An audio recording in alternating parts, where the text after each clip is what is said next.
Hello everyone, আজকে ভ্রমণের দ্বিতীয় দিনের দ্বিতীয় পর্ব।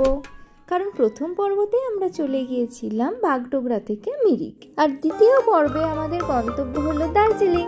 কারণ আমরা প্রথম দিনের ভিডিওতে বলেই দিয়েছিলাম আমরা বাগডোগরা থেকে দার্জিলিংয়ের উদ্দেশ্যে বেরিয়েছি। আমরা যতই এঁকে বেঁকে উপরের দিকে উঠছি ততই বেড়ে চলেছে পাহাড়ের মাধুরীমা, সৌন্দর্য এবং গভীরতাও। কে বলে পাহাড় খুব রুক্ষ? যেদিকেই চোখ যাচ্ছে শুধু পাইন আর ওকের ভিড়, তার সাথে মাঝে মাঝে আছে রডোডেনড্রন ফুলের গাছ। আর যত ঘুমের দিকে যাচ্ছি ততই যেন পাহাড় আরও কুয়াশায় আচ্ছন্ন হয়ে যাচ্ছে।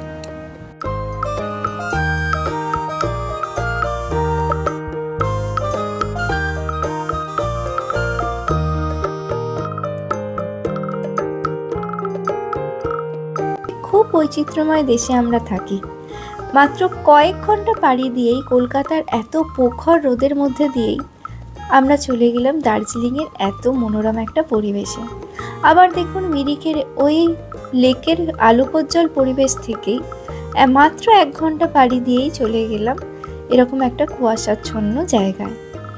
কবির ভাষায় বলতে ইচ্ছা করে, এত স্নিগ্ধ নদী কাহার, কোথায় এমন ধূম্র পাহাড়।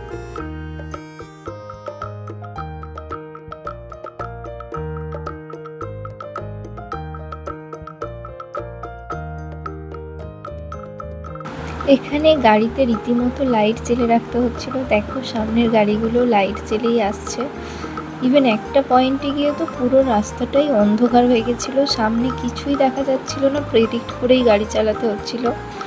আর এখানে একটু নেমেছিলাম ফটো তুলবো বলে। এত সুন্দর জায়গায় ফটো না তুলে থাকতেই পারলাম না। তোজো তো অলরেডি গাড়িতে ঘুম দিচ্ছে, আর আমরাও ঘুমের দিকেই এগোচ্ছি, ঘুম স্টেশনের দিকেই এগোচ্ছি।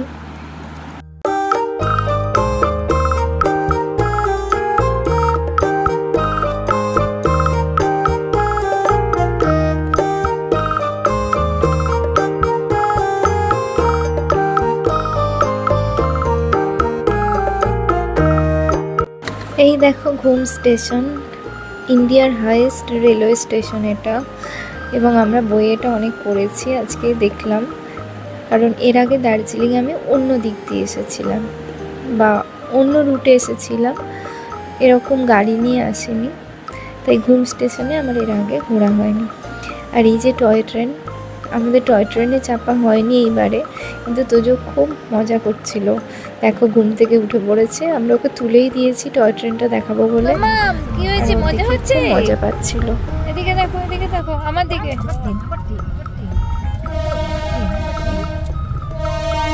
দিয়ে পাশ দিয়ে গেছে ট্রেন লাইনটা। কি দেখলে? জাস্ট হোটেলে ঢুকেই আমি হোটেল থেকে এই ভিউটা ক্যাপচার করলাম। আমার তো দারুণ লাগছিল, ম্যালের কাছেই ছিল একদম হোটেলটা।